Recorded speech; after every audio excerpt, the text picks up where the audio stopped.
Hi pals, Allison here. While we're in with Outlander, the Drunkcast is going to go down to one episode a month. We'll be releasing weekly over on Sick Burn Jane and Podgerton Bridgecast, a Bridgerton podcast.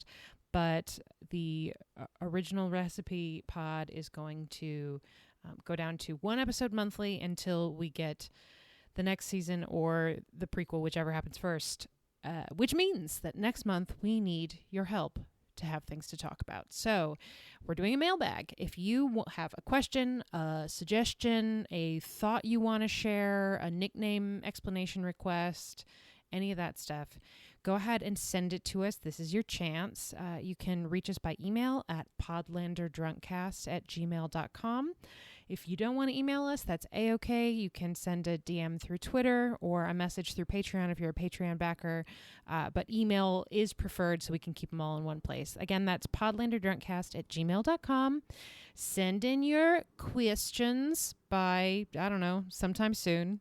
It's August 20? Anyway, here's the episode. Bye. All right. You ready to talk young Pample? Yes. Okay.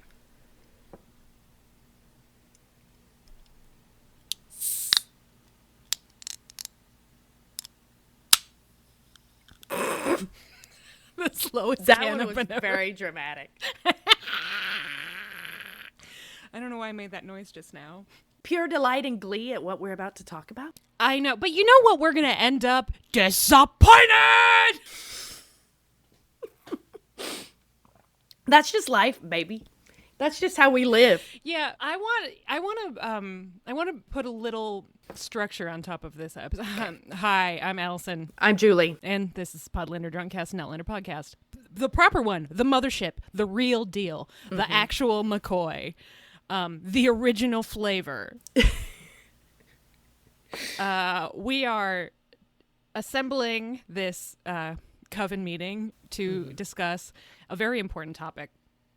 And the structure I want to place on this episode is I want us to have a freewheeling, joyful discussion of what this show could be and the many possibilities it has for let's adopt the what now system and set a timer. Let's say like 15 minutes. 15 minutes. Okay. 15 minutes of freewheeling whatever. And then the only thing I'm going to do is read the press release.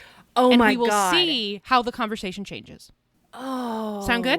Okay. Now I'm nervous. Now I'm sad it's going to be bullshit. All right. But I do have fun stuff. So you want to go 15 minutes freewheeling what we hope for, what we wish for? What they'll do if they're smart. What we think it might be. Oh my God. Yep. Young Jamie's mom. Who's going to play her? Like, yes, that shit. Okay, here we go. Let's do 15 minutes starting now. Okay. If they cast Sophie Skelton, I will be super pissed. Don't do that. The thing is, she is supposed to be a dead ringer, right? She is supposed to be she is supposed to look uncannily like Jamie's mom. I know we're supposed to be talking happy things, but you said who's going to play Jamie's mom. So I'm just saying I think that would be a mistake. It would be. That would be a mistake. Sophie Skelton has gotten very good as Brianna. Just let her be Brianna, and then let her go be free and be a beautiful young actress doing other things. Let Brianna breathe. Yeah, let her breathe. Yeah, let her breathe. Let her breathe. Let her breathe. Okay. So, yes, I would not enjoy that. I think that would be a terrible decision. You know what? Here's a frame through which I would accept Sophie Skelton's involvement in this show. If it was like Brianna with doing 23andMe, and she's the lens through which we see the story because she was doing some family research. That would be fine, but they're not going to do that. Okay. No. Let's talk about the real story here, because what we know, for those of you who are not caught up, everybody who listens to an Outlander podcast already knows that this is happening. I don't know why I'm pretending like that's not the case, but for those of you who aren't already caught up, Starz has officially announced that there is going to be an Outlander prequel. The writer's room is already in session, which means they're already working on planning the first season. It is called Blood of My Blood, and it is the love story of Jamie's parents. And his dad's name was Brian. Yes. What was his mother's name? Ellen. Brian and Ellen. And then, of course... Well, and this is the real meat and potatoes, because this is the piece where my heart started to go pitter-pat, pitter-pat, pitter-pat. That's really what got me, too, when I realized that there would be young Pamplemousse. There has to be young Pamplemousse. Mm-hmm. And we have seen them convincingly de-age Duncan LaCroix enough that if they don't do it, I'm going to be really pissed. Because we've seen him. I think it'll be another actor. But we've seen him. I think it'll be another pretty actor. much in this time period because we see him talking to tiny baby Jamie. Yes. So. But I think they'll get another actor. I think it will definitely be somebody younger. Probably. Yeah. But what if that person is awesome? Yeah. And what a part. I know. What a part. What? I mean, Brian and Ellen, great parts too, I'm sure. Lots of shit there. Ellen especially. Fucking Murtaugh, so much. We're going to come back to Ellen in just a second. Okay. Because it's important. But Brian is also going to be a great part. We have also briefly seen Brian. Mm-hmm. We may be seeing more of him in the future in flashbacks. But he's a very interesting character. Black Brian McDoo, hence they call him McDoo. But young Pamps, I can't wait. You know what I love? Pining. Oh, I love pining. Oh, so much pining. There's going to be so much pining. And like a little, like trying to be the better man. And, oh, yeah. Oh, because he's a good person. Oh, and that's his best friend. Oh. Oh, yeah. Oh no. Yeah, so I'm very much looking forward to that. You know what else it's going to have lots of? Tusks. Oh, yeah. Well, that's the outward symbol of his pining. Oh, yeah. Is that he killed that crazy pig and made jewelry for that bitch. It's good-looking jewelry. We've seen it. Yes. Mm-hmm. It's at Chekhov's jewelry. Mm-hmm. Every time that we see a pig on screen, I'm going to be like, is that the one? Is that... Odds on a pig being in the opening credits. High. 78, well, 69. Do you 69. Yeah, nice. Do you include the bracelets themselves as an appearance by the pig, or are the bracelets separate? I mean, because if you count the pig tusks in bracelet form as an appearance of the pig, 100% certainty. If it's just the pig, I would say 50-50. I'm wondering if it... I think it should... I think the tusk bracelet should count. Because those tusks belong to that pig. What I think, though, is that there'll be a flash of something that's reminiscent of Credits Deer. Yeah. But it'll be a boar that you can see, like, big tusks on. Like, just turning around or something. Like, that's it. Oh, God. That scene... See, now, even though this is not actually a thing I'd want, that for this exact moment, I'm wishing that I was in this writer's room. Because can you imagine... like, young Pamp, our sweet Murtaugh...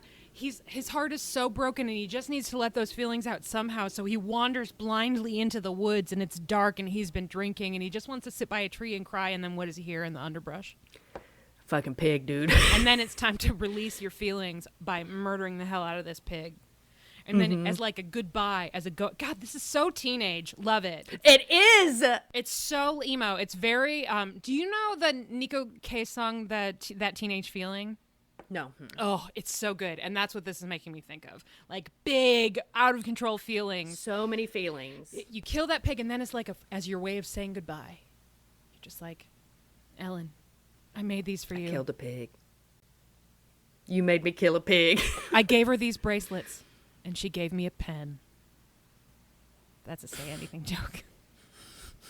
He's going to be holding over his head a bagpipist. Just sideways. Now I just want to hear a bagpipe cover. Bagpipe of in your eyes. Yeah. Yeah. I guarantee that exists somewhere on Beyonce's internet. Yeah, that would be great. Here's why I'm excited about the casting of Ellen in general and why this story could be really interesting. Because book readers will know a pretty good chunk of this story already. So in the show, too, they talk about it in season 1. But we get a lot of information about their courtship in the mix. So she's a Mackenzie is what I'm going to remind you. That is how Jamie is related to Dougal and Colum. So Ellen Mackenzie is Dougal and Colum's sister. Got it. That powerful is an important thing to remember, because those are one of them is crafty and the other one is a vindictive bitch. But they're both bitches. They're both bitches. And they're conniving and they're driven and they're focused and they're passionate. But those like wily Mackenzies, that's the thing. So, I mean, Jamie's got wily on both sides. Where is she in birth order? So Colum is the eldest sibling, correct? Yeah. And then is she between him in age with Dougal? I think she's younger. Younger, okay. But I'm not sure. But still, those are your brothers, and that's intense. Yeah, that's very intense. Yeah. Jamie actually has like conniving on both sides, because the other character that this opens up for us is, you may remember, Jamie's dad. His dad is Simon Lord Lovett, the old fox. The old fox, that's right. The traitorous, play both sides guy. A vision, that guy. Mm-hmm. Yes. Which rules, right? So, and he's a son of a bitch, but a very smart, conniving one. So Jamie, really, it was Jamie's destiny to be a conniving bitch, which, let's admit, he is. Totally. He's many things, and one of them is a conniving bitch. He can play both sides like Yo-Yo Ma.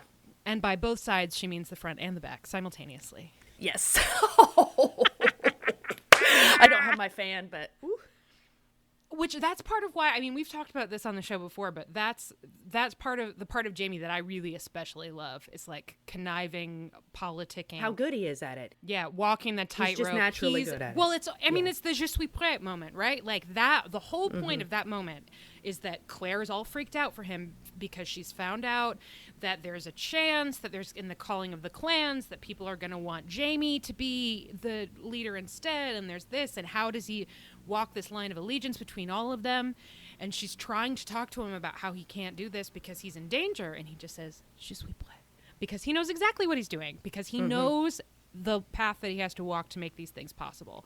And the same thing, it's true in his interactions in Ardsmuir quite often, before Lord John complicates things by falling in love with him. Every time that he has to negotiate with somebody, he figures out how to work things, how to play both sides.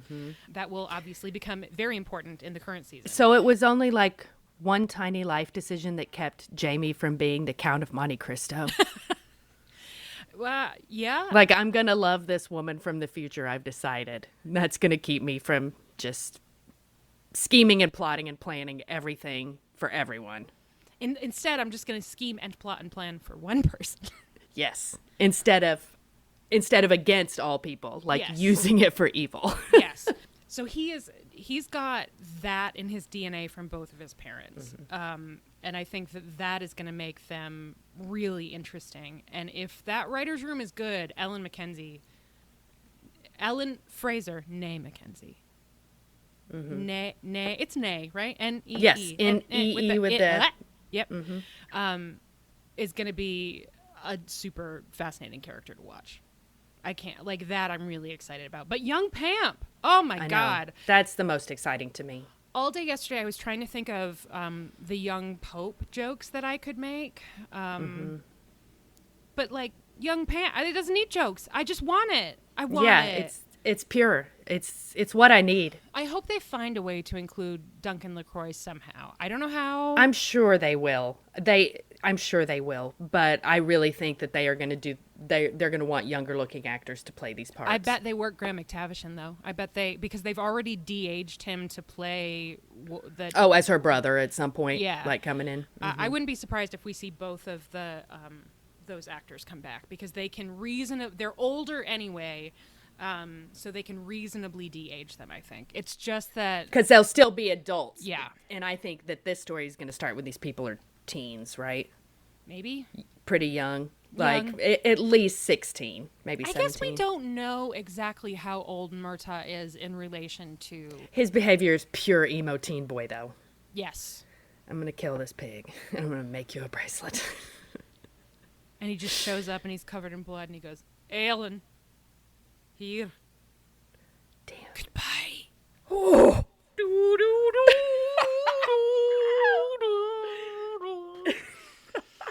Love it. I can't wait to see it. I cannot wait to see it. And I really hope they understand that it should be a major focus. It's also a really smart choice. Like, Starz, with its premium females, is always going to try to do some sort of expansion of the Outlander. You can tell they wanted to do more Outlander by the way that they greenlit Men in Kilts. So yes, there was always going to be some sort of spinoff. And rather than, I don't know, like trying to make, like give Rufus his own show or something, which just, it turns out Rufus, still alive, Adventures in the Doom Hut. Am I wrong? Is his name not Rufus? Angus. And, in the books, he's still alive? No, I'm saying for the purposes of writing a spinoff, we pretend he doesn't die. Oh, okay. Yeah, not a great joke. But I tried. And for that, I feel I deserve recognition. Thank you. Anyway, it's better this because the story is interesting on paper. There's this whole thing where they called Brian the Selkie because he had like shiny black hair and he like snuck in and stole the fair maiden away, which is a part of Celtic folklore. Oh, okay. Right. There's the whole, we're going to get more I'm a bastard drama because that's part of his story, right? That's why Lord Lovett rejects Jamie and whatnot. All of that stuff is good and interesting and messy, and I think it's a really wise move. Why do you think they didn't do the Lord John books? Did they just want to start with original material, creative control of the material, like with Diana's blessing, obviously, but starting anew? Do you think that was it? Because I'd love to see that Lord John shit. Well, so would I.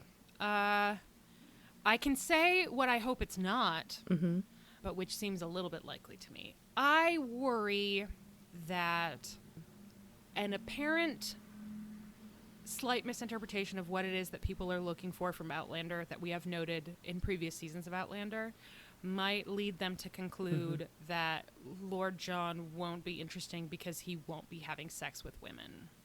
Okay. Well, that's a fucking shame. I know. But I could be totally wrong. And it could, I mean, they could still be doing it.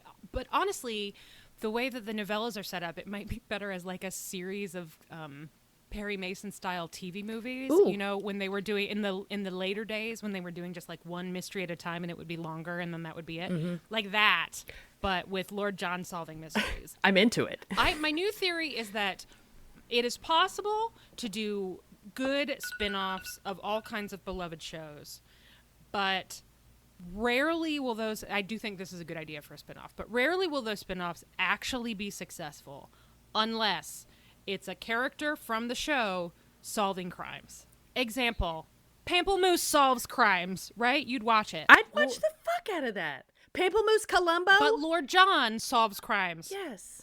Lord John solves crimes. I'm there immediately. Marsley solves crimes. Oh my God. I'm the executive producer of that one. Yes, totally. You That's how much I like it. You just switched careers. I felt it happen. I'm just putting all my money on Marsley Solves Crimes, and I think I would get paid. You would get paid. Yeah. Peggy Olson solves crimes. That's my other one that I really want.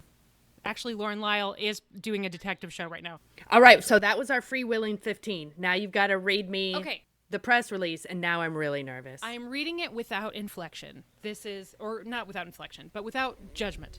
I'm just reading it exactly as written. Okay. All right. Santa Monica, California, August 4, 2022. Starz announced today it is in development on the highly anticipated prequel to its worldwide hit series Outlander that will be titled Outlander, Blood of My Blood. The writer's room is underway on the drama that will follow the love story of Jamie Fraser's parents. The series will be available across its international footprint on Starz in Canada and Starz Play in Europe, Latin America, and Brazil. Outlander is a riveting show that from season to season has captured the hearts of its fans around the world, said Catherine Busby, president, original programming at Starz. We are excited to peel back the layers of this vibrant world to bring our audience the origin of where it all began. Matthew, Meryl, and Ronald will continue to bring their excellent vision and creativity to this new iteration, and we can't wait to see what happens next. Matthew B. Roberts is writing Outlander, Blood of My Blood, and will serve as showrunner and executive producer. He is also the showrunner and executive producer for Outlander, which is currently in production on its 7th season. And I'm actively not looking at Julie. In addition to Roberts, Meryl Davis will also executive produce the prequel along with Ronald D. Moore, who developed Outlander for television under their production banner Tall Ship Productions. Story Mining and Supply Company will also executive produce with Diana Gabaldon serving as consulting producer. Outlander Blood of My Blood will be produced by Sony Pictures Television. Executive Vice President of Original Programming Karen Bailey will oversee the prequel on behalf of Starz. The Outlander television series is inspired by Diana Gabaldon's international best-selling books, which have sold an estimated 50 million copies worldwide, with all 9 of the books gracing the New York Times bestseller list. The Outlander television series has become a worldwide success, with audiences spanning the genres of history, science fiction, romance, and adventure in one amazing tale. There we go. It doesn't sound much different than the Outlander now, right? I mean, I know that Matt Roberts is not our super fave best friend, but he's been doing it for a while now. So, but I really do wish I wish Ronald would come back. See, that's not my reaction, because I mean, I do too, but it's not going to happen. You know what I mean? Like, he's got other, he's working on For All Mankind. Yeah, he's like, got way more things shit going on. Right. My thing is, most of the time when there's a spin-off like this,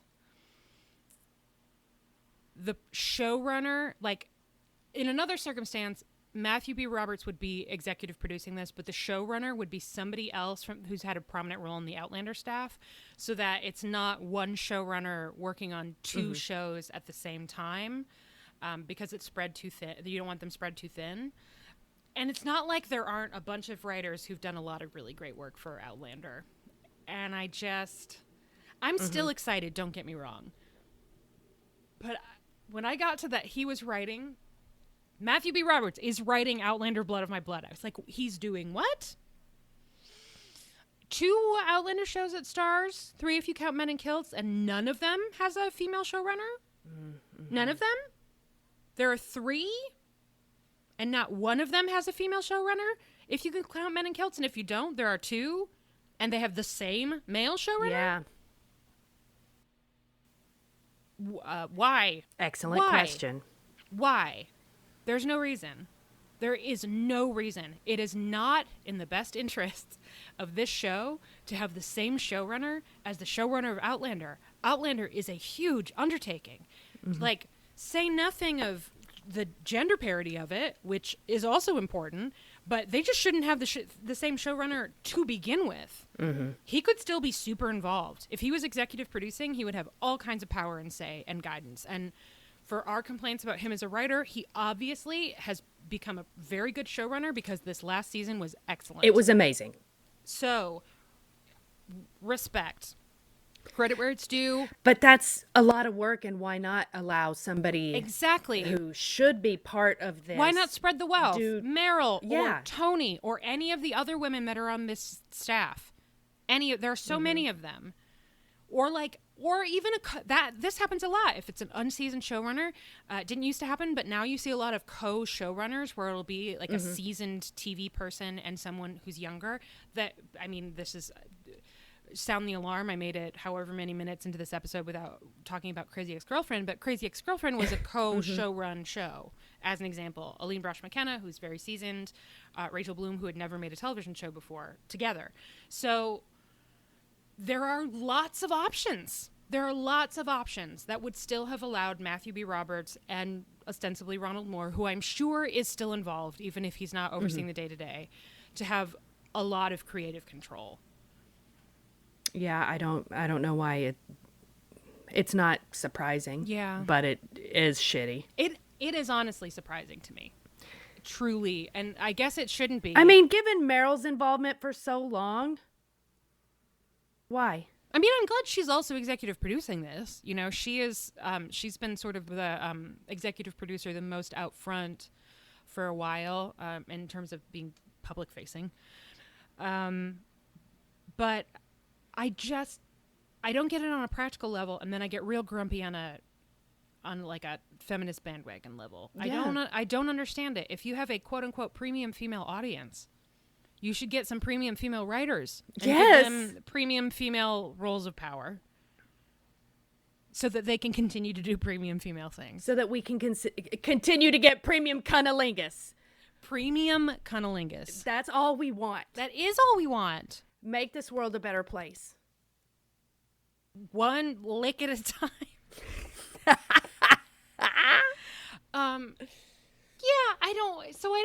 I don't want this to be an episode where we're really high on a thing and then we're really down on the thing, just because somebody said the words excited. Matthew. So am I. And And like, obviously, there is no point in even attempting to judge this before we've seen it. We don't know what it's going to be like. I'm glad that they're moving quickly on it. I'm sure that part of it is going to be buying some time in between Outlander seasons. For sure. So that our young up-and-coming movie stars can go have their young up-and-coming movie star careers. And so that Katrina Balfe can be with her babies. Be with her baby. Be with her baby. Yeah, we loved it. I'm very glad about all of that. And I still am mostly happy, but I was ready to be like fake grumpy about Matthew B. Roberts, but mostly still excited. But I'm actively like actively grumpy about the fact that they couldn't even do a co-showrunner situation. And who knows, maybe none of the women who are involved with Outlander on that level were interested in being the showrunner of this show. That is totally possible. Totally possible. It's a lot of work. It's a lot of responsibility. It's high pressure. Starz is at sort of a point of transition anyway. Like, there's a lot going on from a behind the scenes perspective that could make this not necessarily a super appealing job. But I find it hard to believe that they couldn't at least do a co-showrunner thing. Yeah. For a show that is full. I mean, they could not more obviously be all about just raking in the lady dollars. You know what I mean? That's what they want. They want the lady dollars. And if you want the lady dollars, then pay some lady dollars. Give the ladies some dollars. Yes. No! No. To quote Beyonce, no! No. Yeah, that sucks. But that does it. I mean, I'm still excited to see the show, but you bringing up that point is they know their audience, and to not allow women access to kind of the power structure of this particular thing that women are almost completely responsible for being a success is pretty shitty. Yeah. So I just hope that writer's room is predominantly female, and I hope that they cast somebody really, really good to play Ellen, because that's going to be a great fucking role. And you know where she got the red hair? Where? Her parents.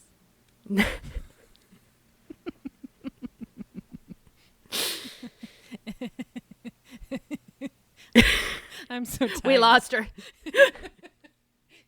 Guys, I'm so tired.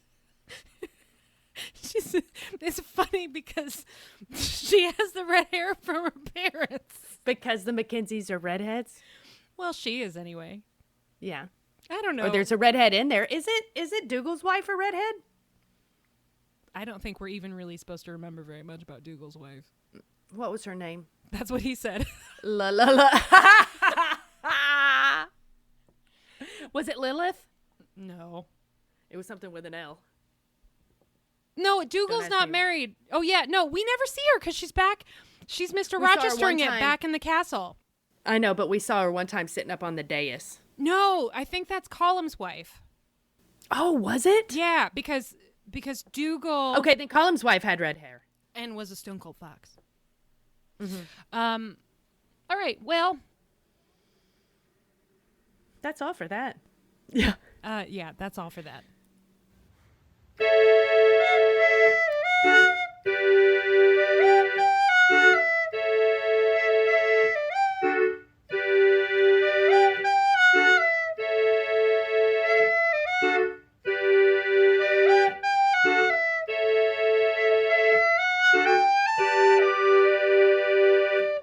And that's going to do it for whatever Podlander Presents episode you just listened to this time. There are multiples.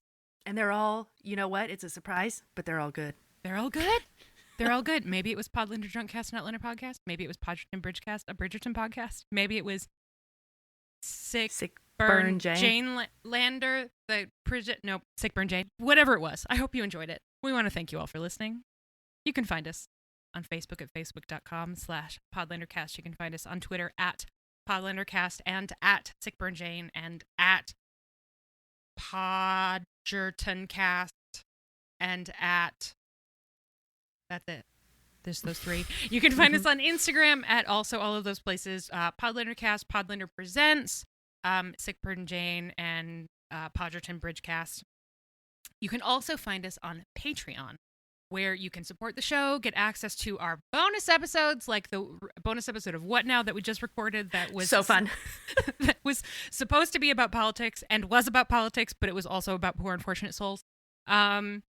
At patreon.com/podlanderdrunkcast. There are all kinds of levels you can support at. All of them are incredibly useful to us, and we are so grateful for everyone who supports the show, but we are especially grateful to the following very generous folks.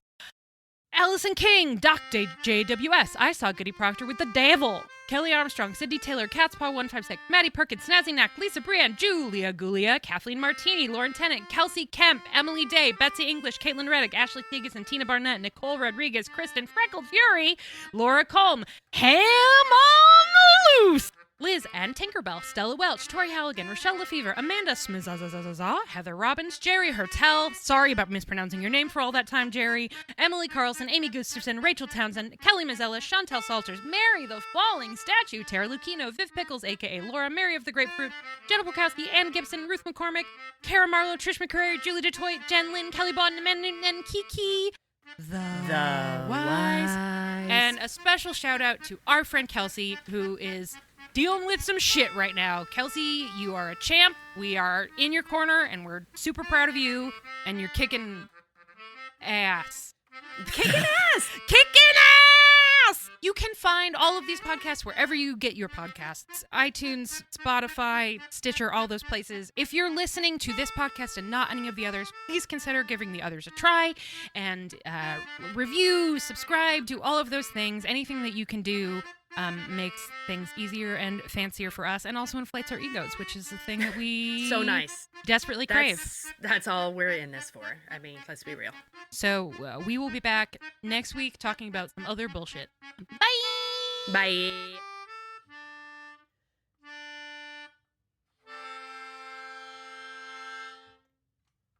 Hi, folks. Let me see if I can sum up Midnight Burger in about 25 seconds. Jesus Christ! It'll be fine. So this is how it ends. Eaten by wolves in space. Pardon me, Gloria. Might my husband and I have a word? The radio is talking to me. Really, big monster? Zero irony. We're surrounded by cavemen. What the hell is that? Because you're having a cigarette in 415 million BC. Where are we? Space? Can you narrow that down? The bad part? Ava. Yeah, that didn't work at all. At the nexus of all things, there is a diner. Look for Midnight Burger on your favorite podcasting app, or just go to weopenat6.com.